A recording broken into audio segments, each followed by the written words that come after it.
Communities in Karamoja sub-region are turning to skilling programs as the solution to rising youth unemployment in the region. The call was made over the weekend during an intergeneration dialogue organized by Action Aid Uganda, which brought together cultural leaders, religious leaders, policymakers, and the youth from Amudat and Akapriprit districts to discuss social, cultural, and economic challenges affecting the communities. Youth leaders noted that poverty, early marriage, and school dropouts have left many young people without employable skills, increasing cases of idleness, alcoholism, and poverty in the region. They appealed to government and development partners to establish more skilling centers at the sub-county level to provide training for more youth in handicraft skills. Celine Chemukea, a youth from Amdat district, explained that many young people fail to access skilling training because parents fear sending children far away from home.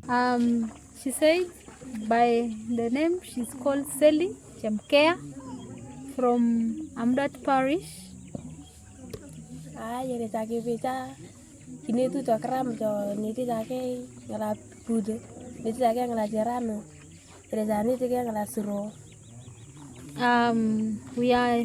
We are many youths or adolescents who are many in this community, and we've not gotten that chance to go to school.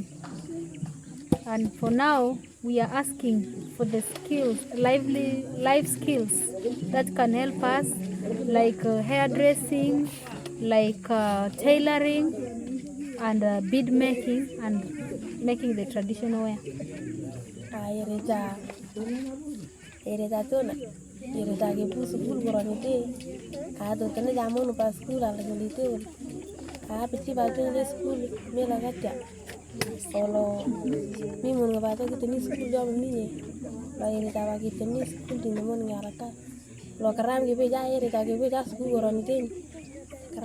We also want a school in this community besides the life skill vocation training, but we also want a school so that we can take our young children or our young brothers and sisters to school.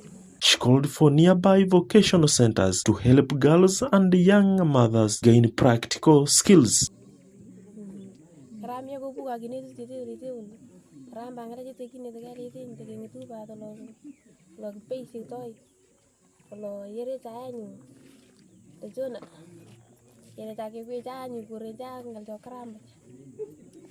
So she says that such dialogues are very important, which have brought us together, and we are asking that we continue, because we did not get a chance to go to school.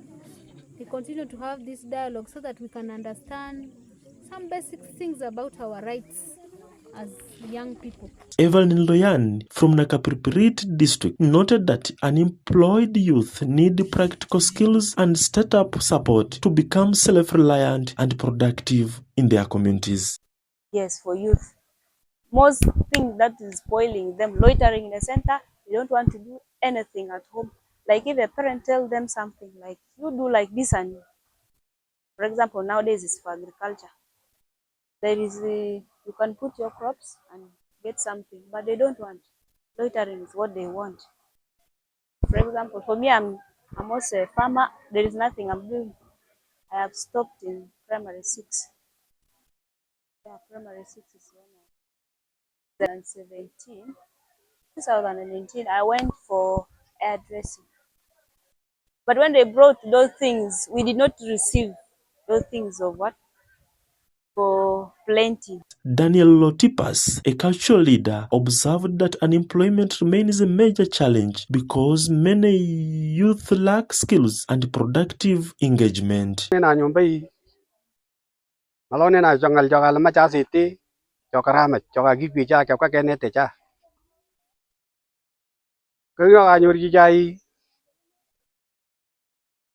Mangaral school kangareki nyoni nyobata kengereki kusoman muni nyokara nyoni kusome kwa bibasot Kotel Satmo, a senior development officer for Tokora Sub-County in Nakapiriprit district, explained that government programs such as Emyoga and parish development model can only succeed if beneficiaries are first equipped with practical skills. Skilling is one of the issues that was discussed here. Of course, the community in the dialogue, they mentioned a number of things. Our children have gone to school, others have stopped in P7. We did have the energy, financial energy, in order to ensure we proceed with them to senior 1, to continue the formal education system. Others have dropped out of senior 4. They don't have any way they could proceed. And of course, they said they started discussing and said, what about the issues of skilling? Yeah, skilling is very important in our communities here, because now everyone who has a knowledge a skill can do self-employment. Technical Institute, there's Nabila Tuk that brings their students, youth, the Technical Institute for skilling.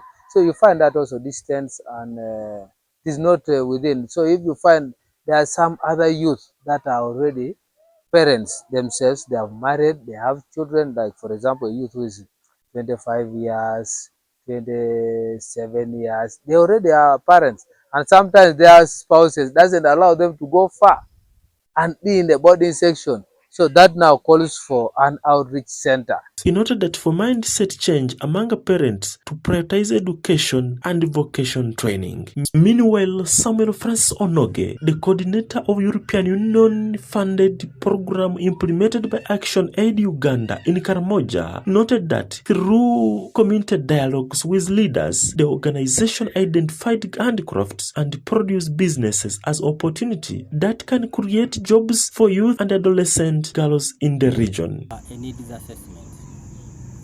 And the purpose of us doing the needs assessment is because the European Union had given us money to support the adolescent girls with startup capital.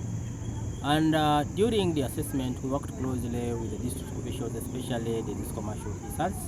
And we had to move from community to community, doing dialogues and doing this assessment, even the training, to enable them first of all understand what kind of business is existing and what actually they need to put in place, to put in consideration before they choose the business. So to get back to your point, we noted that bead making, which is handicraft, is one of the things that can have market, because you realize that it's actually the beads they make is one of the cultural items that they value so much during their functions, and even when they are moving, and they have markets even across the Kenyan side. And you realize that once we do that, we skill them in beads making, then ideally there we shall know that we are able actually to create for them market even beyond AMDAT, and try to see that we do linkage with other organizations, maybe shops in Kampala that can buy this. Stakeholders at the dialogue noted that expanding community-based skilling programs could help reduce unemployment, poverty, and social challenges among the youth in Karamoja. For Umukwala Life Update, I'm Darius Andrew Wabshenda.